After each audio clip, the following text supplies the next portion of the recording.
Alright, so in the previous verse tadzidza shoko raMwari tikanzwa richitaura zverwizi rwemvura yeupenyu, tikatsvaga mvura yeupenyu kuti chii, tikaona kuti mvura yeupenyu ishoko raMwari, tikaona kuti shoko raMwari ndo raiprofitwa naEzekieri pana chapter 47 paya achitaura zvemvura yakabva mutemberi. Mvura yakabva mutemberi iye tikanzwisisa kuti ishoko raMwari ranga richiva iro riri kubva mutemberi kureva muguta raMwari dzvene, muHoly City, muNew Jerusalem. Ndo zvakanga zvichiprofitwa, nekuti ndo zvatakazonzwa achitaura kuti akandiratidza rwizi rwemvura yeupenyu. Rwizi rwemvura yeupenyu yakanga ichibva pakati pechigaro cheushe chaMwari nechegwayana. Pari kubva mvura yacho yotanga kuyerera ichienda nenyika dzese. Tikaona kuti ndo mafangiro evhangeri. Vhangeri rinobva pana Mwari direct, straight from God, roiswa muvashumiri. Vashumiri voita pass it on to all the nations. Saka ndo zvaiprofitwa naEzekieri, ndo zvaakuratidzwa Apostle John mumweya waMwari. Saka verse 1 addressed nyaya yemvura yeupenyu.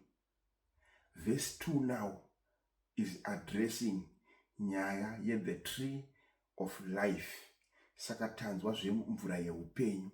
Now akutaura zvakare about the tree of life, yaari kuti in the middle of the street, pakati perwizi pakuratidzwa kwake, ndo rwaari kutaura kana rwuri kupiwa futi identification yekuti street, kureva kuti pakati nepakati ipapo ndo paari kutaura ipo kuti panga rega ndite ndichiverenga, hanzi pakati penzira yaro kumativi maviri erwizi, kureva kuti the other side rerwizi neimwe mhiri futi yerwizi, pakati nepakati pacho ndo pari kuwanikwa chinhu ichi chaari kuti pakati penzira yaro kumativi maviri erwizi kwanga kune muti wehupenyu unobereka zvibereko zvamarudzi. Pakati nepakati kureva kuti pasenda panga paine muti wehupenyu unobereka zvibereko zvamarudzi. Now mvura yeupenyu is the gospel of God that proceeds from God ichienda kuvanhu. Now pakutaurwa about the tree of life. Chii chiri kutaurwa nezvacho? Mvura yeupenyu, muti weupenyu. Tikadzokera panhoroondo kune vanoverenga nekunzvera yeshoko raMwari kuna Genesis chapter 2, Adam achiri the spiritual state of God in the Garden of Eden, before chivi chisati chapinda mumunhu. Adamu akanga achirarama muenvironment yakafanana exactly neenvironment yaiswa John kwaari, zvekuti nekumwe kutofunga kwangu, nzvimbo yatorwa John akaiswa mumweya akatanga kuratidzwa chimiro chezvaari kuratidzwa ichi, dai kwanga kuri kuti ndiAdamu atorwa sekutorwa kwakaitwa John akaiswa ikoko, Adam could recognize kuti nzvimbo iyi ndoiziva, ndakambenge ndiriko. Saka ndiri kuti kudii? Ndiri kuti before chivi, Mwari anga akaisa Adam pamwe chete nemudzimai wake muGarden of Eden kuti vararamire imomo. Saka Garden of Eden raiva guta raMwari, kana kuti iguta raMwari. Mairaramiwa naAdhamu, aberekwa naMwari, kana kuti abva kuna Mwari, aitwa naMwari, asikwa akagadzirwa naMwari. Saka chaitwa naMwari chese chitsvene kutofanana naiye achiita wacho, nekuti changa chine mweya weupenyu wakafemerwa machiri. Mweya weupenyu ndiwo mweya waMwari wakanga uri maari. Saka akabva aiswa kuti araramire muGarden of Eden. Garden of Eden iyi ndichinzwisisa nekutarisisa John environment yaiswa mairi, inova this spiritual environment yaari kutaura ari mairi. Nekumwe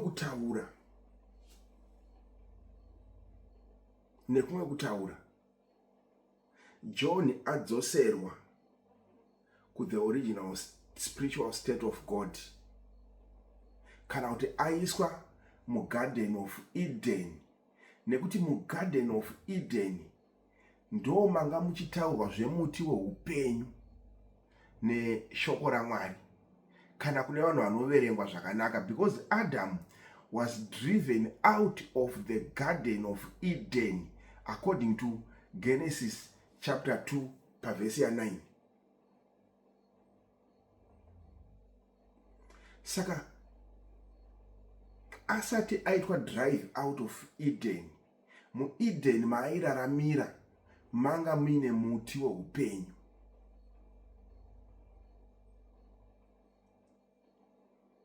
MuEden manga muine muti wehupenyu. Now uku kwakuratidzwa John aiswa mumweya. Mwari vachida kuti vana John vazoparidza vhangeri yavo kuti iuyise vanhu muguta iri riri kuratidzwa John iri. John ari kuratidzwa zvezvemuti wehupenyu. Saka let me read Genesis. Let me read Genesis chapter 2 verse 9. Ndozoverenga Revelation chapter 22 verse 2. Genesis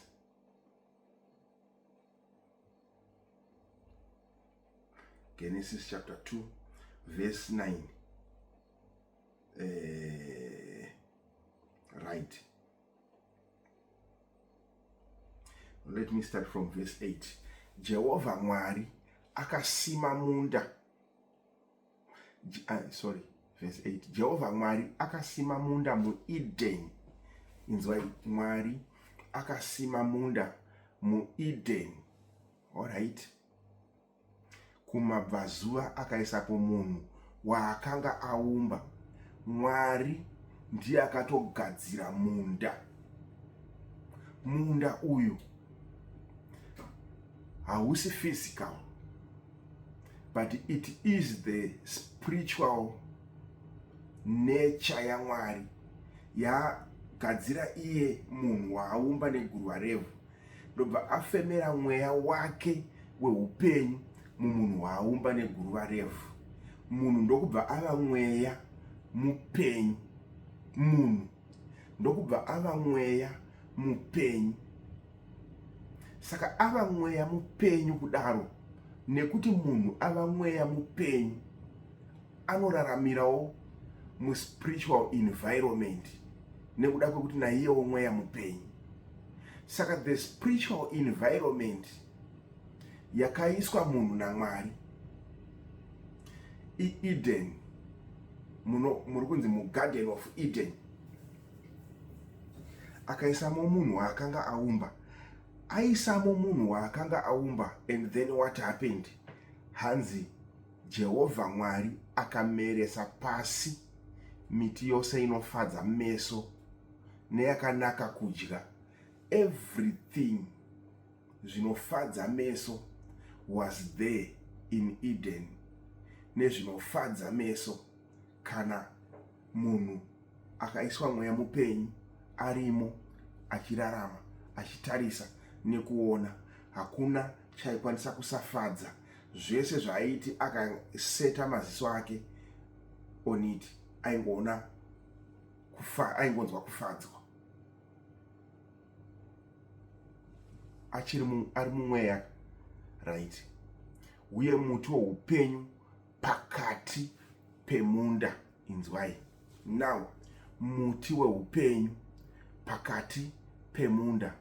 Panapa pavhesi 2 yaRevelation chapter 22 verse 2 pari kunziwo pakati penzira yaro, kureva kuti in between rwizi urwu rwemvura yeupenyu, pakati nepakati, sezvakaitwa mumunda weEdeni. Pasenda Mwari akaisa muti weupenyu. Now John, pasenda perwizi rwemvura yeupenyu, John ari kuona muti weupenyu ipapo. Saka chii chiri kuitika?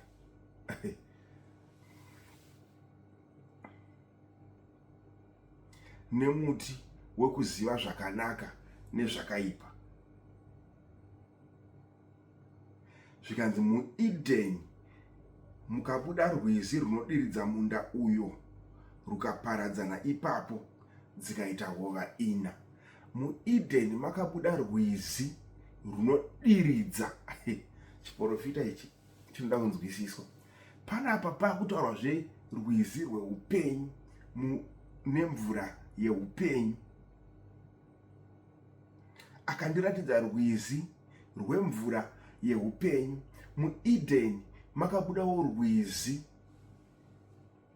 MuEdeni mukabuda rwizi runodiridza munda uyo. Saka John, ini kunzwisisa kwandinoita ndichinzvera ndichitarisa shoko iri, John achisi chizaruko handizarurirwe. Handitaure zvizaruko handizarurirwa, handisati ndambozarurirwa. Kungonzwisisa kubva pakuverenga kwandiri kutaura. I could be wrong, and vanonzwisisa nekunzvera magwaro vanofana kundicorrecta if I'm wrong, because hachisi chizaruko.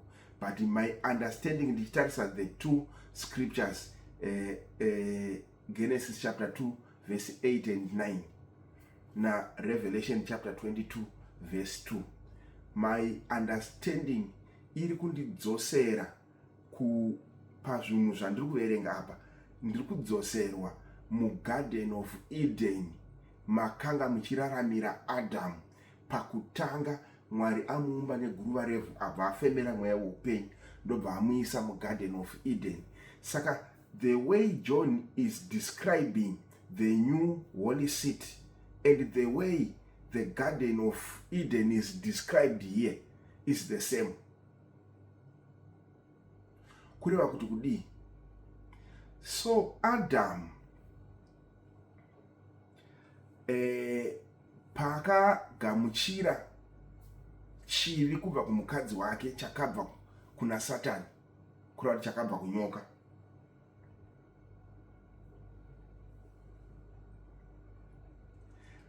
Mwari ndokubva zvaregera kumufadza. Mwari akavabvisa muEdeni.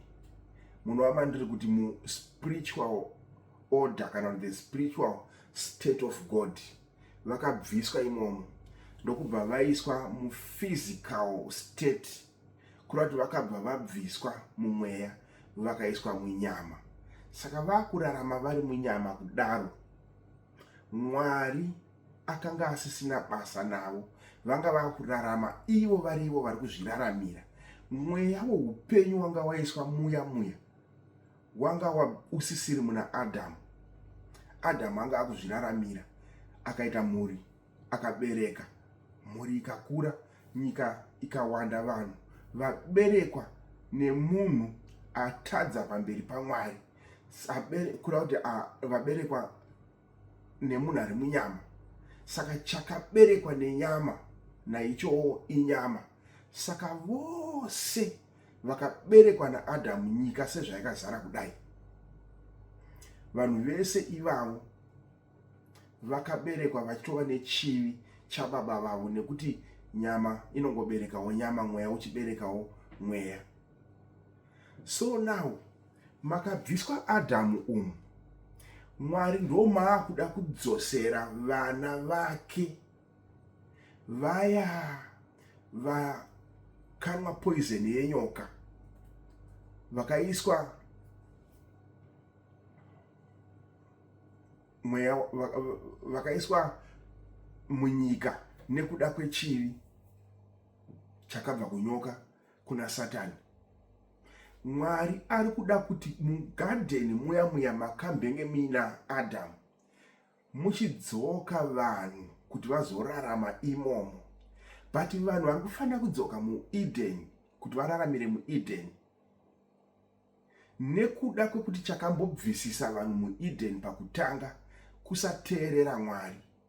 Saka nawo Mwari akungoda only avo vari obedient to the gospel, vari obedient kutaurira kwake iye Mwari, kuti ndo vega vakafanira kuti vadzoke vararamire muhis spiritual state, kuna kuti vararamire muchechi yake muEden yaMwari. Saka chiratidzo chekuti vanhu kana vauya kuzoiswa umu vachararama vari vanhu vachateerera zvekuti zvakamboitika zvadzokorodze imomo, chinofanira kutangira kwavari kurarama vari munyama uko.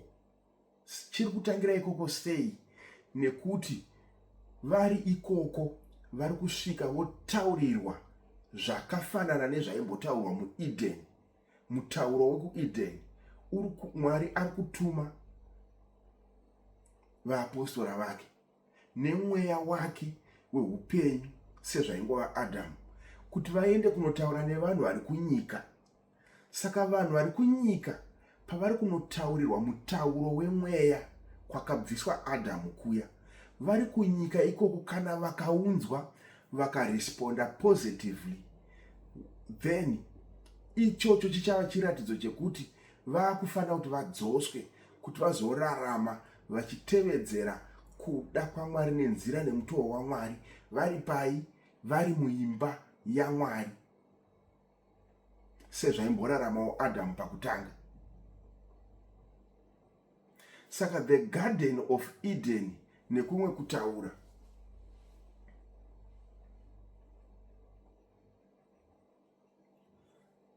is the church, nekuti church is the spiritual environment.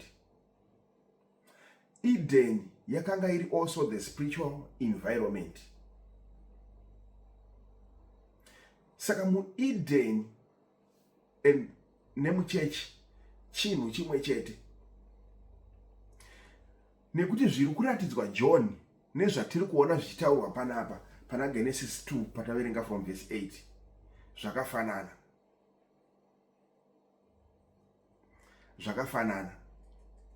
Ukazoverenga Genesis 3 chapter 3 futi I think from verse 22 to 24 unogona kunyatso widenwa understanding yako kuti unzwisise nyaya iyoyi yemuti weupenyu. Saka muti weupenyu waiva muEden ndo muti weupenyu uri kuonekwa muguta idzva, muJerusarema idzva, guta raMwari. Muti weupenyu wakanga uri muEden pana Genesis chapter 2 up panzi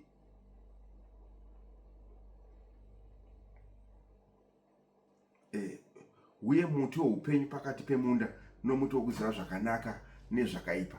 Panapa muti weupenyu ndo uri kupiktwa uchinziwo in the middle of its street, in the middle, pakati nepakati perwizi. Uku waiva pakati nepakati peEden, uku uri kunzi uri pakati nepakati perwizi. Rwizi rupi?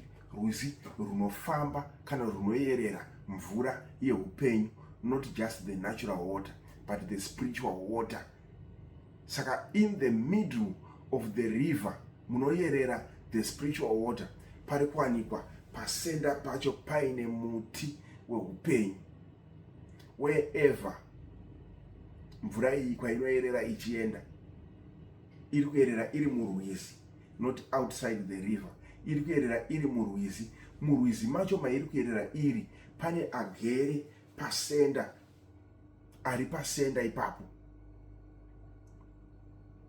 ndiye ari kunzi muti weupenyu. Saka uyu ndiKristu ari kutaurwa nezvake manje, nekuti mumuti weupenyu ndo munobva zvekudya zvinopa nyika upenyu. Ndo munodya zvinoti kana zvadyiwa zvichibva mauri, vazvidya vese vanorarama nekuti vadya muchero kubva pai? Pamuti weupenyu.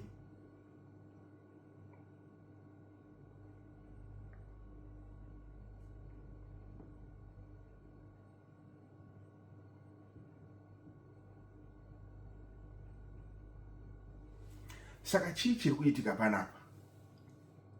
Chiri kuitika ndechekuti pari kunzi ipo, chiri kuitika ndechekuti vanhu vakuda kuitwa restore, kudzoswa mupresent yaMwari, kudzoswa muna Kristu. Saka havagone kuva muna Kristu kana kwavari kusina kusvika mvura yeupenyu inova shoko raMwari. Saka shoko raMwari kana rasvika rikagamuchirwa, varigamuchira vese vari kudzoswa the spiritual state of God, that is the church of God. Vari kudzoswa mumweya kuti vave vana vaMwari. Asi vose vanomugamuchira anovapa simba kuti vaite sei? Kuti vave vana vaMwari. Ndozviri kutaura neshoko raMwari, ende ndozviri kutaurwa nemweya waMwari. So ndiri kuda kutaura ndichiti kudii? Ndinoda kutaura ndichiti murwizi rwemvura yeupenyu umu muri kuwanikwa pakati parwo paine muti weupenyu. Imomo manje hamuchafanire kuzowanikwa chakaipa kana chine chivi, nekuti chivi ndo chakamboparadzanisa munhu nenzvimbo iyi, chakambodzingisa munhu munzvimbo iyi, changa chiri chivi. Kanoverenga after prophet Isaiah vachitaura nyaya iyoyi, so ukada kudzibatanidza pachapter 59, Isaiah chapter 59, I think it's verse 2 or 3. Pakanga pachinzi nekuti zvivi zvevanhu zvakavaparadzanisa nani? naJehovha. Saka zvivi zvakaparadzanisa vanhu naJehovha zviya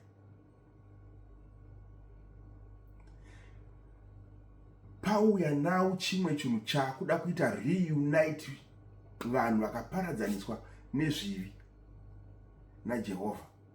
Pane chauya chakuda kuita reunite Mwari nevanhu vake. Saka chichabatanidza kana kuti chichadzosera kana kuti chichaita restore vanhu kubva munyama vachidzoswa mumweya. Ishoko raMwari. Shoko raMwari rinobva kuna Jesu Kristu. Jesu Kristu ndiye agere pachigaro cheushe chaMwari. Ndiye muti weupenyu uri kuwanikwa pasenda peguta idzva. Ndiye muti weupenyu uri kuwanikwa, uri kutaurwa nezvawo kuti iye chizvinobva paari pazvinogamuchirwa uko, izvozvo zviri kudaidza vanhu zvovadzosa kwaari. Zvino iye kwaari hakuzi kunyika kwenyama, iye kwaari ndekwemweya. Saka kwemweya kuri kudhonzwa vanhu kuti vauye ikoko nechemweya chinobva paari, chinova his gospel.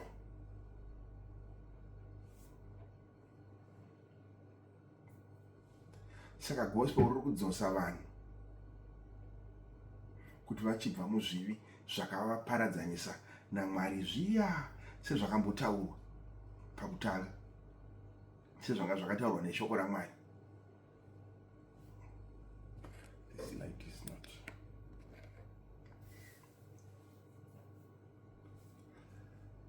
Saka ndo nyaya yacho, ndo zvazvakaita.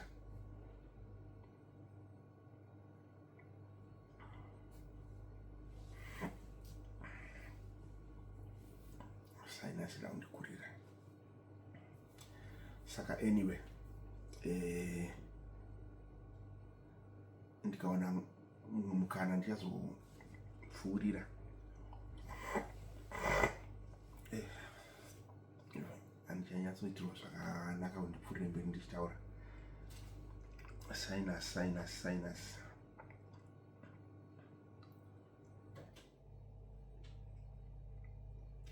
Pane imwe nyaya ndanga ndinoda kuti ndibate futi, nyaya iri kunzi the 12